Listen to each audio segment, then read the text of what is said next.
गिबियावनो फुंबिलिनि गाहाम अनसायनाय बावहरनायजों लोगोसे साफ्रोमबो सिबिजाथाव रायजो राजा बिथांमोननिसिम आङो आंनि गोसो गोरबोनि सिबिनाय अननाय खुलुमनायखौ खुलुमबाय।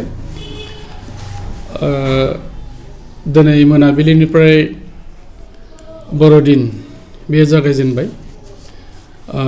बर'दिना जाहैबाय जिसु ख्रिस्ट'नि जोनोम सान आरो ख्रिस्ट' सिबियारि साफ्रोमबो बे सानखौ जोबोद गोथारै पालन खालायो।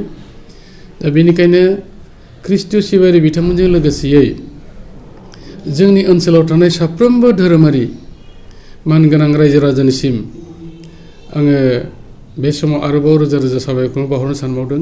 मानो होननानै बुङोब्ला बोसोरफ्रोमबो जोंनि बे ओनसोल बिटिआर आसाम आरो भारतबर्ष सारा प्रिथिबियाव जोङो बे फोरबोखौ जोबोद गोजोन खुसि रंजानायजों जोङो फालियो आरो नैबे फोरबोनि गेजेरजों जोंनि गेजेराव अनलायनाय, जोंनि गेजेराव बिदा फंबायनि बे जे सोमोन्दो बे रासिनै जाथों आं बेखौ हास्थायदों। आरो लोगोसेयै मोनफ्रोमबो फोरबोनि गेजेरजों जोङो बे न'निफ्राय बै न' थांलायलायनायनि गेजेरजों आरो लोगो दोगो लोगो हमलायनायनि गेजेरजों रायजो राजाफोर गिदिंलायनायनि गेजेरजों जोंना अनलायनाया रासिनै साफियो। दा बेनिखायनो नैबे 2024 मायथाइनि बे बर'दिना जाहाथे देग्लाय साबसिनथारै जायो बेखौ हास्थायदों आरो ओनसोलाव थानाय साफ्रोमबो जोङो अनलायलायनानै बयबो बे बर'दिन फोरबोखौ जाहाथे फालिनो हायो। मानो होननानै बुङोबा बर'दिन फोरबो जोबखांनायनि इयुनावनो इंराजि गोदान बोसोर 2025 मायथाइयाबो जोंना खाथियाव जाबाय, आगान सुरसिगोन। दा बेनिखायनो बे फोरबो जोबनाय लोगो लोगो गोदान बोसोरखौबो जोङो गाहामैनो जिहेतुके बरायनांगौ।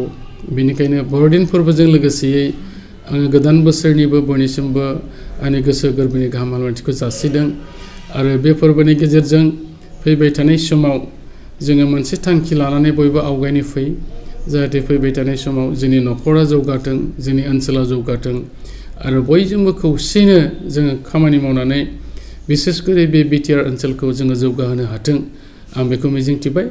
आरो साफ्रोमबो बुहुमनि जाय बिथांमोनहा दिनै बर'दिननि थाखाय थामथिम जाबाय साफ्रोमबो बयबो गाहामथारैनो खुंफुंनो हाथों आङो बे मेसेजखौनो हास्थायनानै बयनिसिमबो खावलायहरनाय जाबाय। गोजोन्थों।